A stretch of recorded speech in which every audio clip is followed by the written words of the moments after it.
Welcome, Speed Freaks. It's time for F1 Brake Check. Great show for you this week. We're going to dive into the colorful and sometimes heartbreaking history of Spa-Francorchamps. We'll discuss the rise of F1 viewership in the U.S. and why many people are still not watching. And we'll run down the news and results from this weekend's activities. That's all coming up next on F1 Brake Check. Welcome.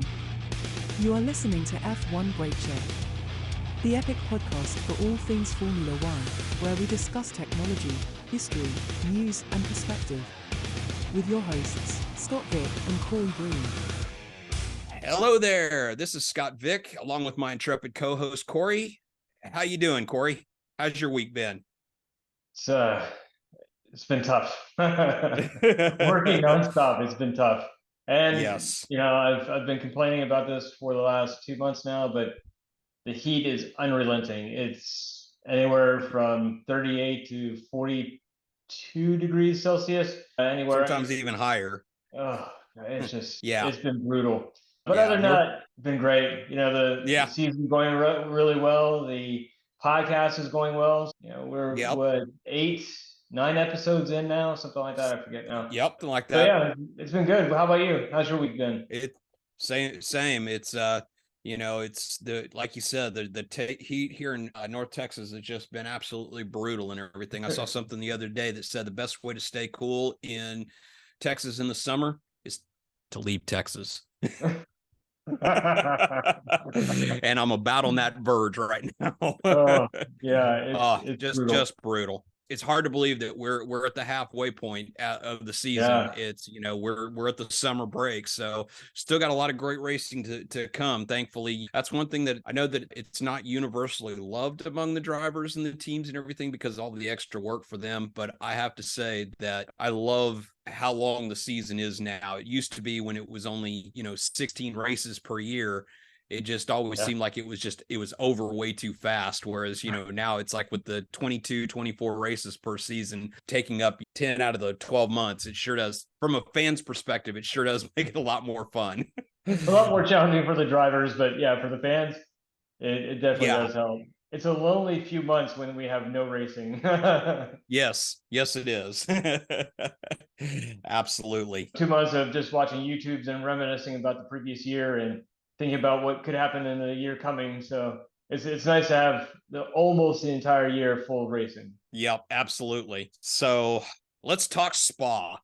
We had Belgium Grand Prix this last weekend at the beautiful Spa-Francorchamps racetrack in Belgium. It is right up there. I don't know about you, but for me, it is right up there as one of the top 3 races on the calendar that I look forward to every year. Is Silverstone number 1, Spa number 2, and Imola number 3. No kidding. Just simply because the atmosphere at Imola, I have yet to actually get to experience Imola. That's one of the ones that's on my bucket list. But from what I understand from other people who have been able to attend it, is the atmosphere at Italy second to none, because you have, first of all, you have the Tifosi is out in force, and especially if it's a weekend where Ferrari does well, it's an amazing atmosphere. And then plus you have such a beautiful circuit, super high speed, not a lot of corners.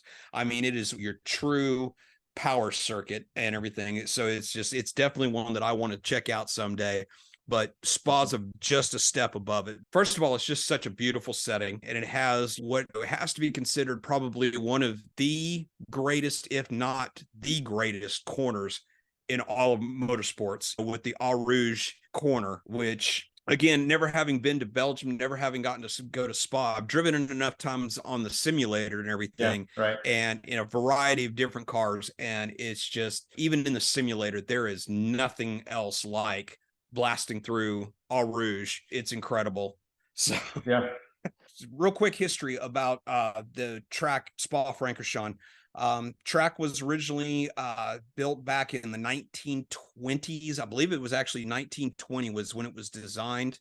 And the original course actually used public roads it's like the current track is 4.35 miles long on the current circuit. The original circuit was somewhere, I think it was in the ballpark of somewhere around 16 miles long, and used a number of public roads. It was very much like the Nordschleife at the Nürburgring, where it was the original track wound through the forests and everything of Belgium to come back to where we know now is the track. And then when it was deemed too dangerous, they took and they cut it off and basically built a smaller version to interconnect parts of it. But the La Source hairpin and Eau Rouge have been part of the track since the very beginning. Those iconic corners have been there for a very long time. And because it is still parts of the public roads that are still connected to it, like when you hear them refer to the bus stop chicane, it's where you enter the pit in the last corner before you go onto the pit straightaway. They call it the bus stop chicane because back when it was still part of the public road system, there literally was a bus stop right there. So it got the name the bus stop chicane, and it is stuck ever since then. So, but this is Spa's been one of those circuits that it's seen a number of iterations over the years, both, from the fact that it's been shortened from its original size. Some of the corners have been reprofiled, including even Eau Rouge, because at one point, Eau Rouge, the track itself was considerably wider, and they actually narrowed the track so that they could increase the runoff areas to make it a little more safe. Still a very dangerous circuit, though. In fact, there was even this year, because of the weather for the start of the weekend, there was even talks about that if the weather didn't improve, that they may have canceled the race this weekend. Thankfully, the weather did improve, and we didn't wind up with that. It's definitely a track that it takes a lot of cojones to drive and drive well. Spa has also been, despite its danger and everything, it has also been the site of some absolutely epic battles there, and some very epic comings together. There's probably one of the most famous ones was when David Coulthard ran into the back of, or I'm sorry, it was the other way around, when Michael Schumacher ran into the back of David Coulthard's car, and David was slowing. Schumacher just plowed right into him and was completely at fault, but he was so pissed off and so upset about it and everything that he literally went, when he got back to the pits, he literally goes in there and he's ready to start throwing punches at David Coulthard for causing, thinking that he was completely at fault and that he was trying to kill him and everything.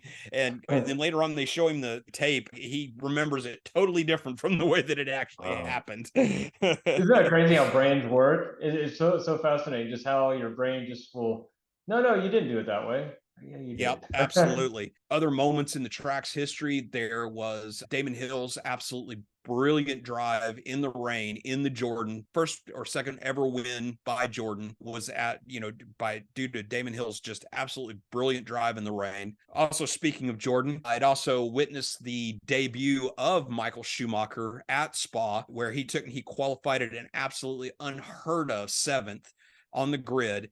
First time in a Formula One car on what I was saying is a true power track, and he took the very somewhat underpowered Jordan. It makes me wonder what he would have been able to do in the race if the transmission had not gone out on the formation lap. I believe it was the formation lap. It was either the formation lap or the very first lap of the race. The transmission gave out. His race was over before it even really began. That if the transmission had not cut loose on him, it makes me kind of wonder, how he would have done in the final race. So it's been one of those tracks that has been witness to some amazing moments in the history of Formula One. So, but the one thing that you do have to, when you talk about Spa, though, is that you do have to also talk about, we were talking about the weather a minute ago, that basically because of the way where the area where it's built is, it's basically has its own microclimate.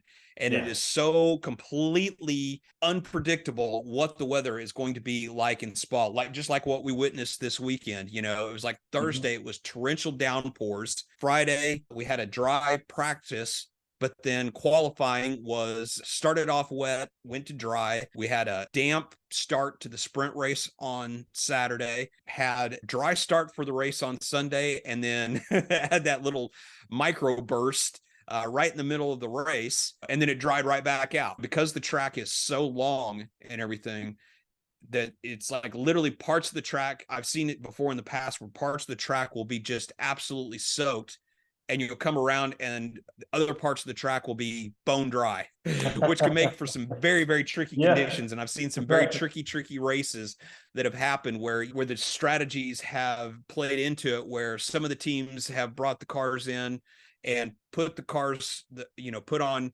intermediates, or in some cases even full wets. Yeah. Send them back out. So they're ultra quick on, parts of the circuit. And then they're just going off the racing line and everything, trying to find any water in order to keep the tires cooled off where they're on the dry part of the track. Whereas other teams have left the cars out there or put slicks on the car so that they're, super fast in the dry parts of the track, and then they're just super slow in the wet parts of the track. So definitely, makes for some very interesting strategy and some very interesting racing. So I love Spa. Yeah. All right, so moving on. Let's move on to our tech corner. But instead this week, we're going to do a little change on the tech corner.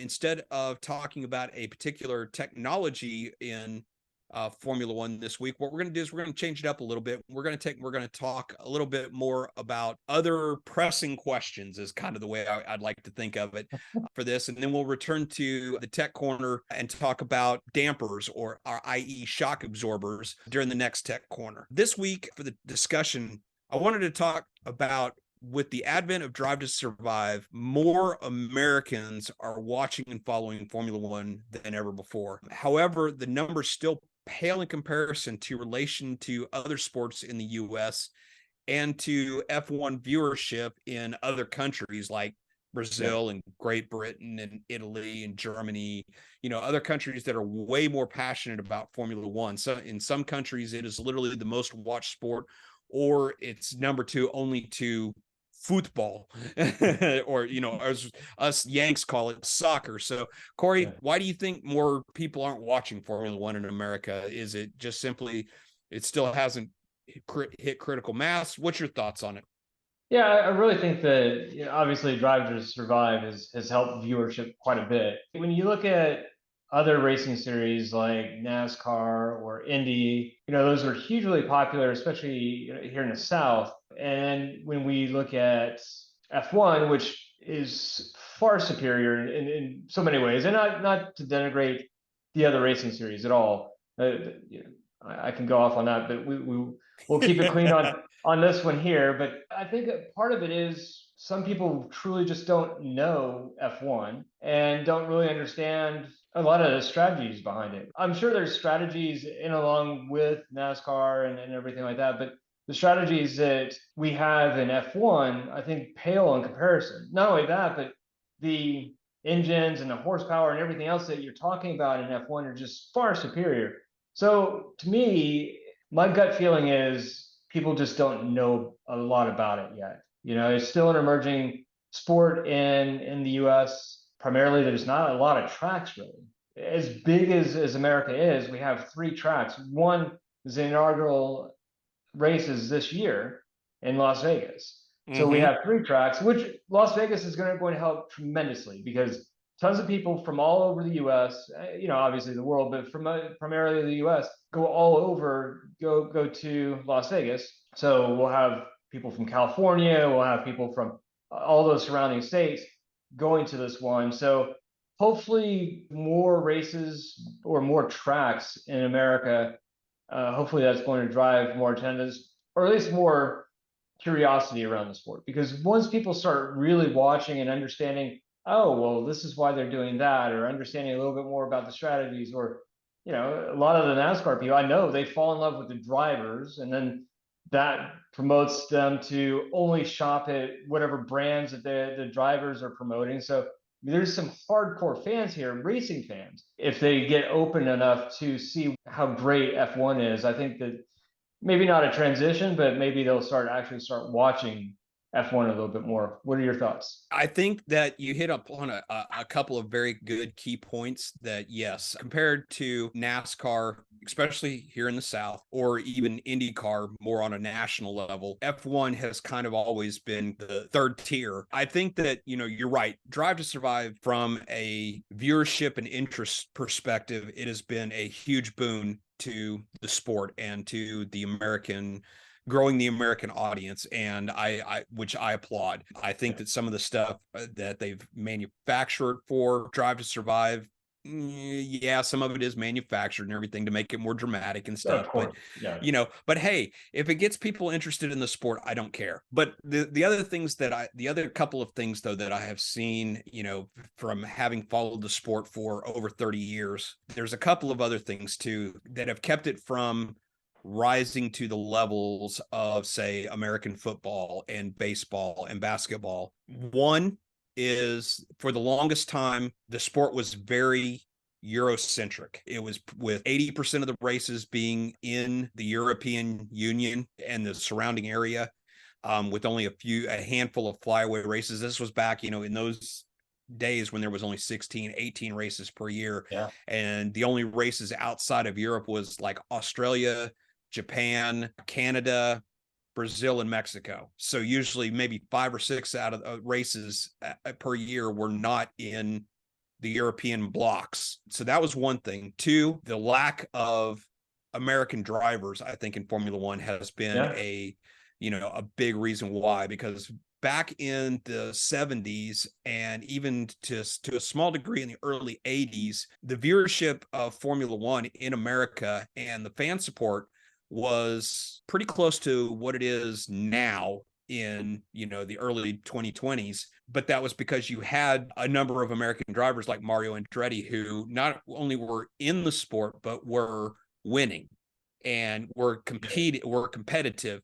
Whereas there's been a few token Americans that have gotten to race in Formula One over the last 20 years or so, but most of the time they were in very uncompetitive race cars. It's like you had Alexander Rossi, who is a phenomenal talent and has proven that just how good of a driver he really is when he made the jump from Formula One over to IndyCar. He was always in very uncompetitive machinery when he was in Formula One.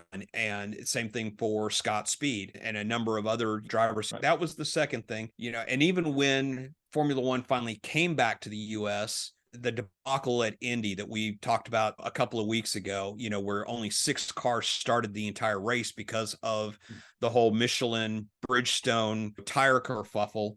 3 teams that were running Bridgestones were the only 3 teams that started it. That went a long way to really because Formula One was finally starting to make a comeback in the US, and then that race just killed it. And that's why we didn't have another Formula One race in America for several years, until a bunch of really smart business people got together and built the track down in Austin, Texas, when they built COTA, and finally was able to coax Formula One back in. And even the first few years at COTA, the attendance was good, but it's nothing like what we're seeing now. And it was like on a good, back before Drive to Survive, they'd have, maybe 120,000 on a race weekend. And now it's 250,000 people on a race weekend down at COTA. And it has grown so much. Like you said before, now we've got 3 races. And I think that the one in, as much as I love COTA, as much as great a track as it is, being in Austin, Texas and everything, it doesn't have that glitz and glam factor to it. Now, having the race in Miami, that kind of brought on a little more of the glitz and glam factor, but it's not a great track. Let's be honest. It's definitely better than some of the other street circuits, but it's still not the greatest track. But I think that even with Las Vegas being another street circuit, Las Vegas is going to promote the hell out of this race. Being in Las Vegas, ESPN is going to promote the crap out of it and everything. Exactly. And so I think that this race is going to be the one that's going to start capturing people's imagination. And I'm really hoping that a lot of the sports car fans who maybe aren't necessarily following Formula One, IndyCar, both being open wheel series, there is a lot of crossover between Formula One and IndyCar. It's going to take a little more work to get more of the NASCAR, because they are such completely different formats. Although it's becoming more and more diverse and much much more of a global sport in Formula One. I mean, not that it wasn't already, but it's becoming even more diverse now. I think a lot of it is that diversity, because it is still somewhat Eurocentric, that turns off a lot of the NASCAR fans. And also because a lot of, like you were saying before, a lot of the NASCAR fans they latch onto a particular driver or a particular team, and they support the sponsors of those teams with their dollars, because there are not a lot of American sponsors in Formula One. I mean, you're starting to see that now. Especially like with the Haas, being, the sole American team in Formula One, who are starting to get American sponsors. A lot of the other teams, you look at the cars, and if you're not already a Formula One fan, where you already know a lot of these companies that are sponsoring the teams, you're not going to have any idea who they are. Right. And in a lot of cases, they can't even support that sponsor because they don't have a presence in America. I mean, you look at Mercedes-Benz. Who's Mercedes-Benz primary sponsor? Petronas. What is Petronas? Petronas is a Malaysian energy outfit that does oil and gas exploration, but they are primarily based in the Pacific Rim. And most Americans have no clue who Petronas is. Been following Formula One for any amount of time, you know who Petronas is. Right. Just simply from watching the races. Same thing with Red Bull. It's like everybody knows who Red Bull is. Red Bull's even got a presence in NASCAR. So I think that might be where you might start to see some of that crossover. And Red Bull has done an amazing job of doing the promotions and doing crossover promotion with NASCAR and Formula One. And you're starting to see some inroads there. And I'm hoping that they continue to do that, because I definitely think that that's going to be where we might hit critical masses with that. Right. I think you're right. Part of that is going to be driving that into more American type sponsors, if that's what they're driving towards. There's a huge market, obviously, and fan base. So for those that don't know NASCAR or don't know the fans, and again, I'm not a fan or ever espoused to be, but their fans are very, very hardcore, and for the most part are very hardcore pro-American. These are the people that drive their RVs out, stay the entire week. They're eating hamburgers and hot dogs and drinking Budweiser.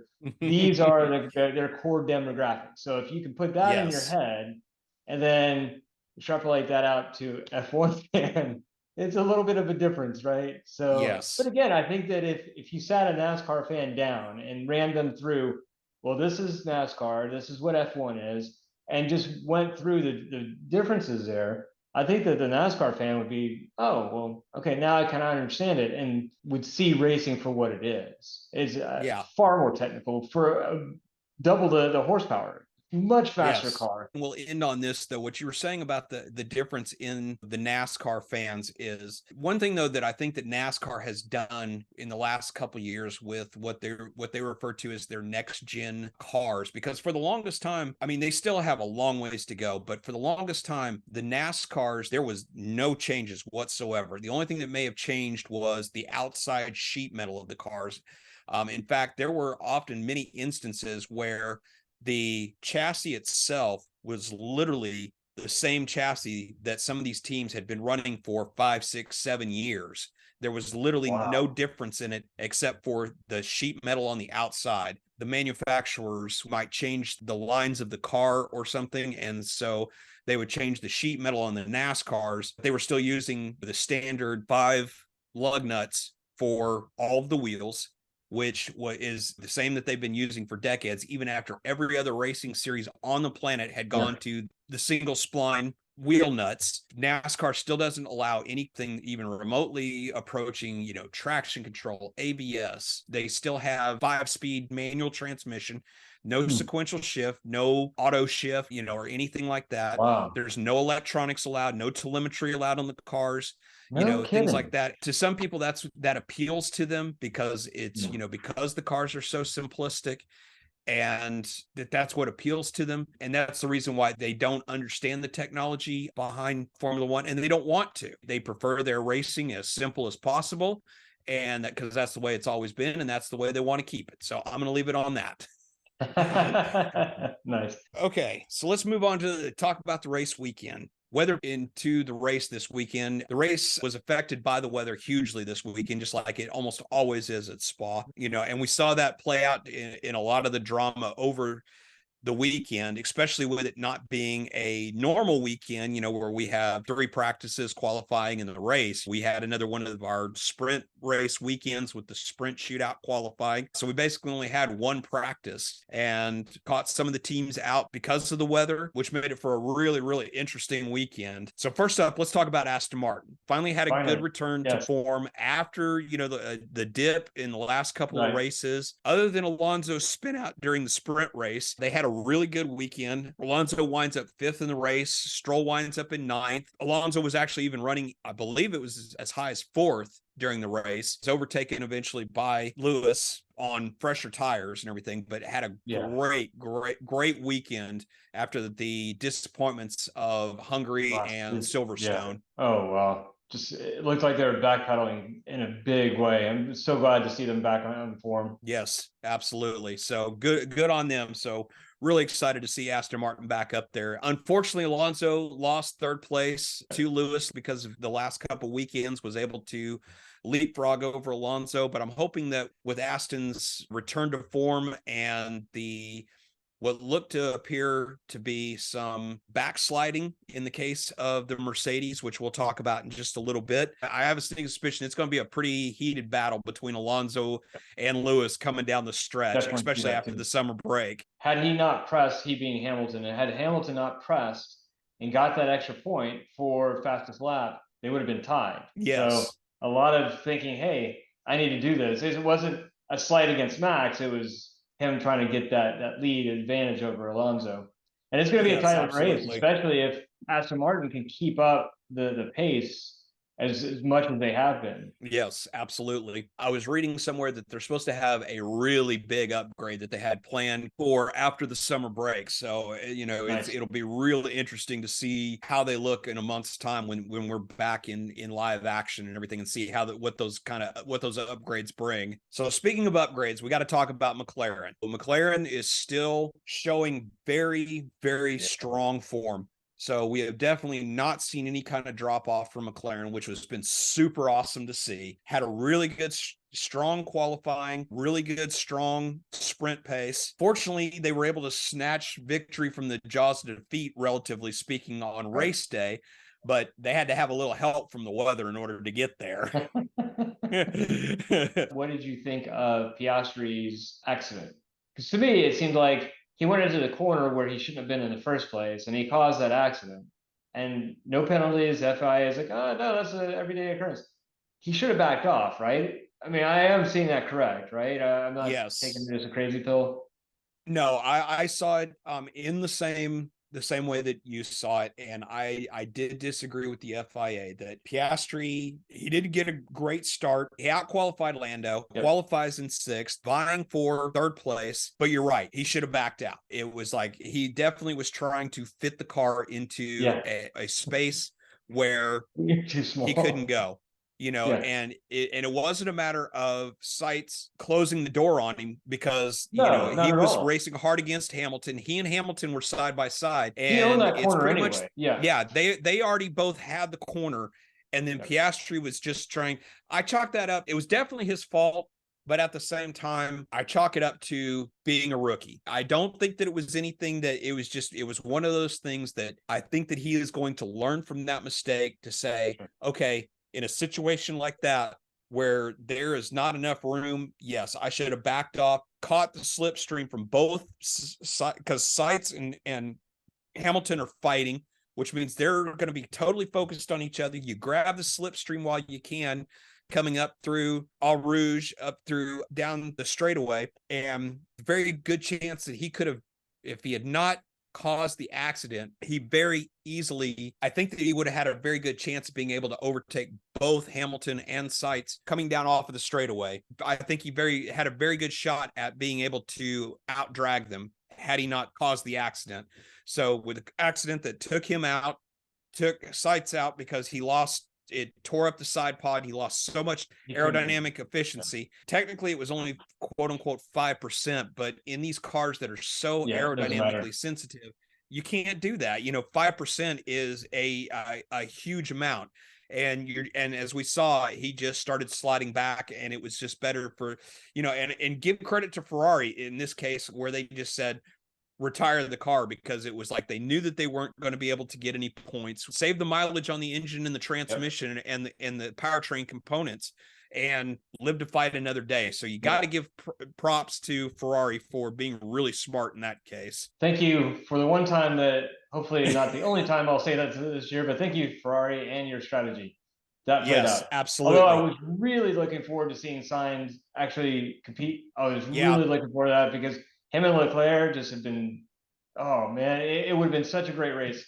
But still, Leclerc, he had a phenomenal race. He had an absolutely phenomenal race. And we'll get to Ferrari in 1 second. I did want to talk real quick, though, about Lando's saving the race, or actually the rain saving their race, because early in the race started off dry. And even though Lando and Piastri took and qualified a very, very solid 6th and 7th on the grid. First, Piastri's out after the first corner, trying to get through the La Source hairpin. He stuck his nose where it shouldn't have been, and he, basically got it broken off. Lando is just sliding backwards because the weather conditions were changing so much over the weekend. And it's like we were just talking about, because the cars are so aerodynamically sensitive. And like what we talked about last week during the Hungary podcast, when we were talking about aerodynamics, they had bolted on a lot of downforce onto the cars in order to make them really strong through qualifying and through the sprint when it was very wet. So Lando is carrying way more rear wing. You could see it on his rear wing. He's carrying way more downforce. And so because of the long straightaways at Spa, he started sliding back. And then all of a sudden, mid-race, we get rain. And now all of a sudden he's fast again, because he's carrying so much more downforce. He's able to take the corners a lot faster than the other runners who are running much less downforce because of the wet conditions. Gets himself all the way back up into 7th place and is able to hang on till the end. So another strong showing for Lando, despite what could have been a very disastrous strategy in car setup. So kudos on McLaren for not just having another strong weekend, but being able to be smart enough to take advantage of the situation when it presented itself for Lando to be able to take and get back up into the points and have a relatively good weekend when things look so horrible at the very beginning.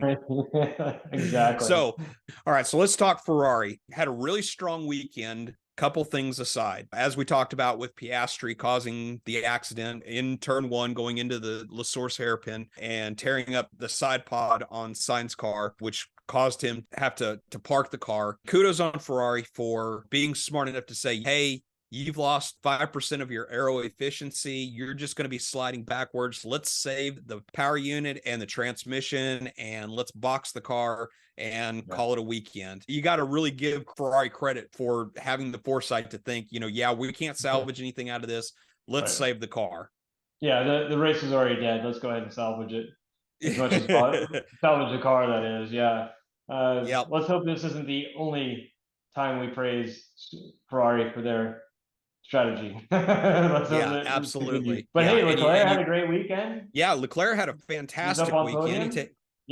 So he qualifies 4th for the sprint race, qualifies 2nd, gets promoted to pole position for the race. So had an amazing qualifying session, was only 0.8 off of Max's pole time, had another really strong qualifying for the sprint shootout, qualifies 4th. And then in the sprint race, he comes home in 5th. He gets passed by his teammate and in the wet conditions. And then to top the whole weekend off, he finishes on the podium, finishes a really, really strong 3rd, only 10 seconds behind 2nd place Sergio Perez. Ferrari, with the exception of Sainz's retirement during the race, had a really great weekend there.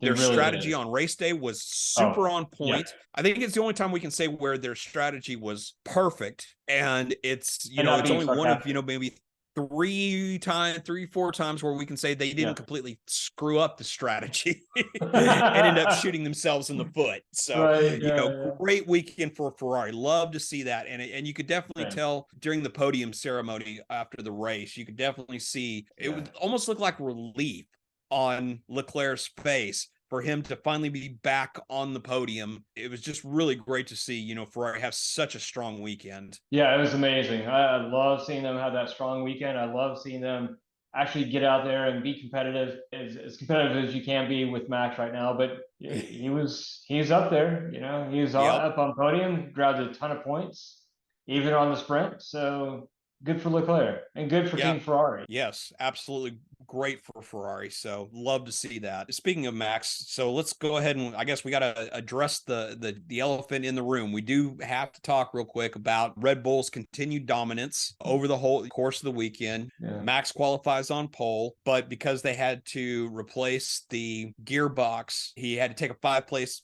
grid penalty. He still gets the 1 point for being on pole, but has to take a 5-place grid penalty for the start of the race. Qualifies on pole during the sprint shootout, wins the sprint, wins the race, 10th win of the season for him. Red Bull have just dominated. Did you see Lewis's comment about Max? So. No. Oh, he quoted Austin Powers. And said that Max is up there having so much fun that he has time to pull into the pits and have a pancake and a smoke.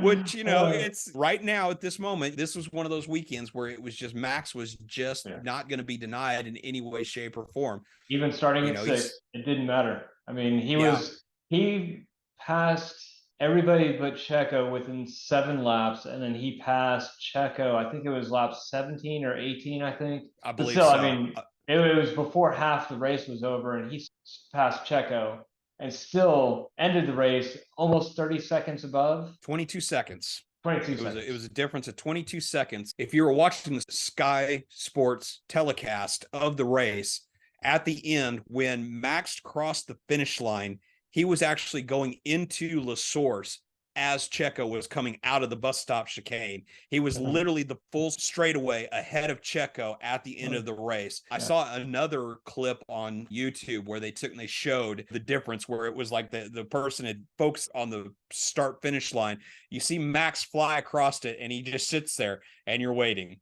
And you're waiting, and you're waiting. And then finally, here comes Checo across the line and everything. It was just such another dominant race for Max. How far ahead would he have been had he not had to take the 5-place grid penalty and he had actually started from P1 during the race? So not saying that he would have still won by that large of a margin. It was a very, very impressive drive that a lot of other drivers would have just simply accepted that, maybe tried to make up a handful of places, but would not have been on a charge like that. Even to overtake his own teammate and everything. So it was just, it was another, truly impressive weekend for Max. He's on a different level. Yes. But as much as it was a great weekend for Max, it was also a phenomenal weekend for Checo. Checo had a fantastic sprint, notwithstanding, which really he couldn't have helped. Qualifies third, gets promoted with Max's penalty, gets promoted to second on the grid, storms into the lead during the race, qualified well for the sprint, down in 8th place. If it weren't for an issue with the car, he would have had a really good showing. I want to say he was up as high as, I want to say it was either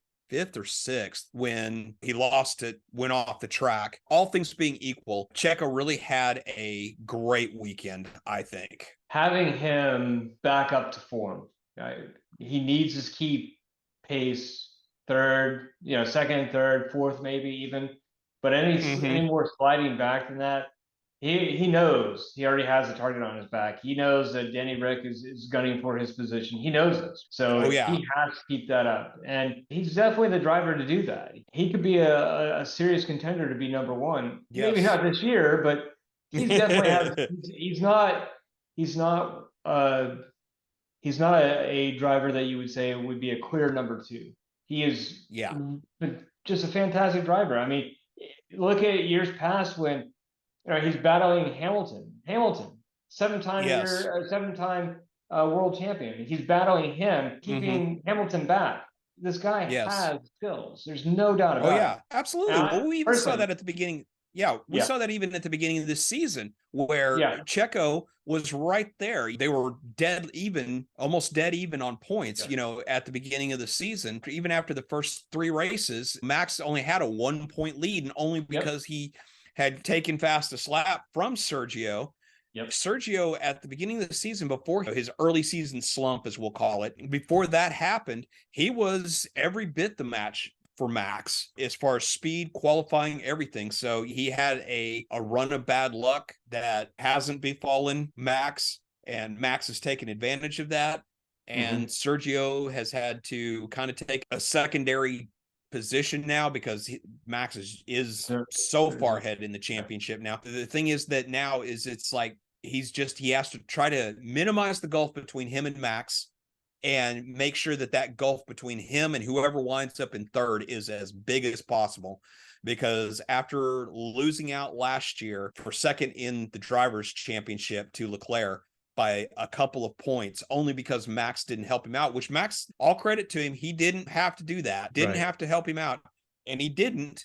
And so Sergio needed to help himself and didn't. Completely. And so that's what he's got to do this year, is he's got to make sure that gulf between him and whoever winds up in third place, whether it's Hamilton or whether it's Alonso, he's got to make sure that gap is as big as he possibly can, so that he comes out as the number 2 in the Drivers' Championship by a clear margin. Yeah, because otherwise he's not going to have a seat. It just that's how it is, and Sergio knows that. Yes, I want to see him in Red Bull next year. I love Danny Rick, and if Sergio isn't there, I'll obviously still pull for him. But I want Sergio in that spot because I really could see him doing well at Red Bull. Absolutely. The other thing that I wanted to cover while we're talking about Red Bull is Max and GP.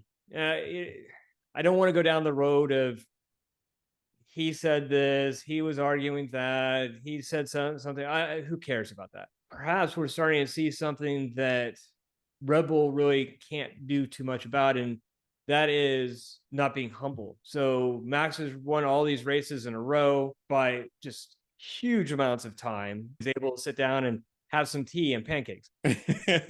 So my hope is that we're not starting to see that I'm better, I know more, GPU stop, I don't have to listen to you. Because once that starts to happen, drivers typically don't do very well in the race. That doesn't translate very well. They're a racing engineer for a reason. It's not just because they have a pretty title and make a lot of money. It's actually because they do something. They know what they need to tell the drivers. They know track and do, everything that the engineers do, strategies, all that stuff, when to pit, when not to. What are your thoughts on where a driver is doing so well that they don't think that they need to? And I'm not saying that this is the case. Time will only tell on that. This could be an isolated incident. But if this does continue on where Max isn't listening to his racing engineer, have you seen that in the past where other drivers have said, I don't need to listen to my engineer. I can do things on my own. And how has that played out? There's been a couple incidents, of just that, where the driver didn't want to listen to the race engineer. Now, not a lot of them have been as public. I think for the fan experience has been a huge compliment to the racing, is being able to hear the radio communications between the drivers and the pits, whether it be with the race engineers or with the technical director or any number of other people. Because once upon a time, all of the teams actually used encrypted radio communications, and they did not allow anyone to listen in on them and everything. So a lot of times, these conversations like what we heard this weekend between Max and his race engineer, in years past we would not have heard. But there have been a number of incidents, where well-publicized incidents, where the drivers weren't listening to their race engineers. Probably the first one that springs to my mind is, I believe it was either 95 or 90. It was 1995.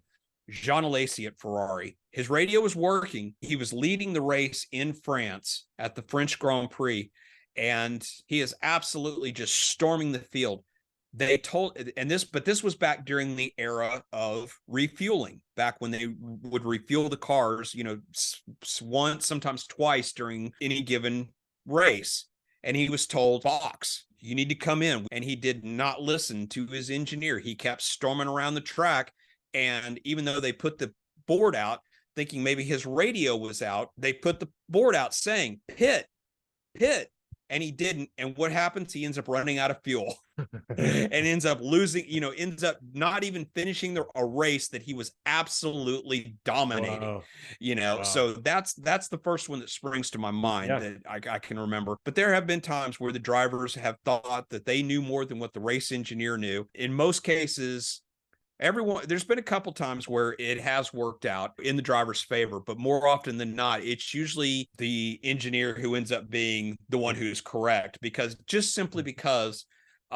as we've talked about before, both privately and on the podcast, with the advent of all of the telemetry that they are gathering from the cars, and the race engineer has all of this data. You look at even the cars back in the mid to late 90s, it's like most of those cars they usually would have a tachometer and, maybe one or two other gauges on the dash. And that was it. That was all the information that the driver had. Now the drivers, with the advent of the modern, $20,000 steering wheels and everything with the LCD panels in the middle of them, or in the case of, I think it's Albon, or maybe it was Ocon. They actually still have the LCD is still on the bulkhead and not actually on the steering wheel. They actually don't have anything other than a handful of dials on the steering wheel, and everything else is on the bulkhead of their car, which I thought was kind of interesting in this day and age. Yeah. But even with the LCD screens, the drivers still only have a very limited amount of information available to them during the race, whereas the race engineers and all the people sitting out on the pit wall and the guys sitting in the garage, they have so much more data available to them at any given second during the race that the driver isn't privy to, that for the driver to question it usually does not work out well. And one of the things that I know that they were trying to get Max to do was they were actually trying to get him to kind of slow down a little bit, simply because, again, they had to take a gearbox during the weekend, so which gave them a penalty. And the race engineer is probably thinking, okay, this particular component of the power unit is showing signs of wear, and we really need to minimize the damage to that component. We need you to slow down. And Max was like, nope, I'm going to go faster, and it's and his questioning of some of the strategy and everything. I guarantee you there's going to be some talks over the next couple weeks. Oh yeah. Maybe not official talks at the factory, but it's going to be Christian calling up Max, at 2:00 on a Saturday afternoon just to chat and say, hey, dude, knock it off. Yeah. But we'll see. Time will tell. So moving on to Mercedes. This weekend was kind of weird for Mercedes. They had a really good showing during qualifying. Lewis qualifies 4th, Russell's in 8th. They're still 7th and 10th in the sprint shootout qualifying. So decent, but not up to par of what they had the last couple weeks, with their qualifying. But then we get into the sprint. They come home 7th and 8th, still kind of mediocre and everything. But then comes race time. Lewis comes home in 4th, takes fastest lap because he's able to pull a Max where he's able to pull into the pits with one lap to go, or 2 laps to go, and takes on fresh tires so that he could take fastest lap and leapfrog over Alonso in the standings. And that's another thing too, is the fact that he and the team had presence of mind to say, hey, right now, if we finish the way we are, we're going to be dead even with Alonso in the drivers' championship. So let's see if we can't, but we've got enough of a gap over Alonso in the race that we got enough time. We can take on fresh tires, get out in front of Alonso, and try to go for fastest lap, which they did. So kudos on them for that. Yeah. George Russell comes home in 6th. And during the race, it was only through really good driving and through really good strategy on Mercedes' part that Russell comes home in 6th. He even said himself that this entire weekend was just rubbish. Apparently, one of the big things that I noticed both on watching the telecast and also things that I read elsewhere in the media is that some of the upgrades that they introduced for this weekend, especially with the upgrades, the changes that they made to the rear wing, it actually caused some of the porpoising to reappear on the car that they thought they had dialed out. So I guarantee you there's going to be a lot of serious talks over the summer break among the engineering staff to say, okay, this particular set of wings that we brought for Spa, these things have got to go in the bin because they are just not going to cut the mustard. But there was also some changes that they made to the inlets on the radiator inlets on the side pods. And because of the way that they were sculpted around what's referred to as the Coke bottle, which is the area behind the side pods where it takes and it curves back in towards the rear, back towards the wing and the rear suspension and everything. And the way that the sculpting was done of the side pods because of the change to the radiator inlets, there was a really brilliant picture that somebody took where you could see the vortices of water coming off the sides of the car where the air wasn't flowing underneath going through the floor like they had intended for it to do.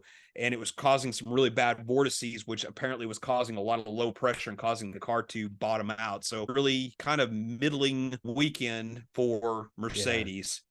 Right. But this being a one-off with them having such a strong performance in the previous couple races, this was more or less a one-off where, and also I think part of it is that with the sprint shootout type format for this weekend where they really only had one practice and it was a changing weather condition practice that they really didn't have enough time to test the upgrades to the degree that they would have liked to. That I think that had it been a normal weekend where they had 3 practices to test these upgrades, I have a sneaking suspicion that their form would have been a lot stronger than what it would have been than what we got to see this weekend. We'll see after the summer break, right? Yeah, absolutely. Let's talk about AlphaTauri. Yuki had a great race, 1 point, 10th place, but still came in ahead of Danny Rick. This weekend was more of what I was expecting for last weekend. I really expected the Honey Badgers' first race in the AlphaTauri to be kind of a struggle. And last weekend he was brilliant. And this weekend, where I expected him to be even better, is when he struggled. So it was kind of a back and forth thing. So, it was really a pretty unforgettable weekend for Danny Rick, but a really good weekend for Yuki. Good on them. Hopefully to see him do a little bit better, him being Danny Rick. Yeah. Talk about Alpine, right? They had a couple of changes. Oh yeah, big shakeup. We lose, Otmar, and I never can pronounce his last name correctly. Offnauer, the S and the Z I believe are silent, so it's Otmar Offnauer. And Otmar, if you're listening, I'm apologizing. Please contact me and let me know how to properly pronounce your name. But the team principal for the team, Alan Permain, who was the sporting director, it was both of their last race. Really unfortunate, but Alpine, after having such a strong season last year and having slid back so badly this year, I'm not terribly surprised. And if they were going to make these kind of changes, doing it at the start of the summer break is probably about the best time to do it. Yep. Yeah. Exactly right. So, and unfortunately, they also lost Pat Fry, who was the technical director. He's off to Williams. He was one of the bright spots for the team. So him going to Williams is great for Williams, bad for Alpine. So as long as we're on the subject of Alpine, though, let's talk real quick about their form this weekend. Much better rebound over last weekend where they were both cars were out before the first corner. We had Gasly was actually on the podium for the sprint race. So great showing for him. Ocon comes home 8th and in the points for the actual, race on Sunday. A much better weekend for Alpine compared to last weekend. Exactly. We'll just talk real quick about the Haas, Alfa Romeo, and the Williams. They all had a pretty forgettable weekend. We have definitely seen that the strong showing that Williams had at Silverstone was just a flash in the pan, unfortunately. I really had high hopes that they would have looked better, but this was another weekend where they were just flat, it's so surprising too, because such a long straightaway, you would think that the Williams car would have just blown people away, but they just underwhelming. They were way off the pace. I don't know if it was a matter of bad setup. They definitely weren't carrying as much downforce as the McLarens were during the race. There were times where Albon looked pretty good, where he looked strong during the race, and then at other times he looked like somebody out there trying to hustle an F2 car around the tracks. So it was just it was just really kind of painful to watch for Williams. It was. And Haas and Alpha barely tell you anything about how they did this weekend, because they really just had a very forgettable weekend. So we'll go ahead and just kind of leave it at that. with fingers crossed that they come back and have a little better showing after the break. All right, so let's jump into miscellaneous. This weekend I went to see some stupid movie. I go for popcorn now. I don't even go to watching movies anymore, purely to go eat popcorn. So we were there. I was watching some movie again. I forget which one it was. The preview for Gran Turismo came out, right? Yeah. And I laughed because in it you see this guy on a track that he's going around the corner, and a guy behind him downshifts and passes him. Yes. We talked about, I think it's on our last podcast. And I was like, oh, look at that. Yep, absolutely. And just as we talked about before, just drives me absolutely insane when I see that. Now, the thing is, though, is that whether they did that just for the preview or whether they did that for the actual movie, that is yet to be seen, because sometimes it's one of those things that it's always the exciting type thing to see on the screen and everything. So they may have just taken out of context in the preview, but if they do it in the movie, that's going to drive me absolutely nuts. But they definitely will. Come on, they will. Oh, I'm sure they probably will. But I'm still going to go see it, just simply because having read the original story, I'm really very interested in going to see this movie. Yeah, we'll have to go see it, bud. Yeah. Yeah, absolutely. All right, let's bring this one home. You've been listening to F1 Brake Check with your hosts, Scott Vick and Corey Brune. Thank you for listening to F1 Brake Check. If you have enjoyed what you heard, don't miss a single episode by hitting that subscribe button in your favorite podcatcher. Also, help us grow by sharing us with your friends and fellow F1 fans. We value your feedback and passion, so please take a moment to review our podcast. Your reviews help us grow and improve, and it means the world to us. Share your thoughts, rate us, and let us know how we can make the show experience even better. F1 Brake Check is a production of Brake Check Media. For your hosts Scott Vick and Corey Brune, until next time, stay inside track limits and try not to pitch it in the kitty litter.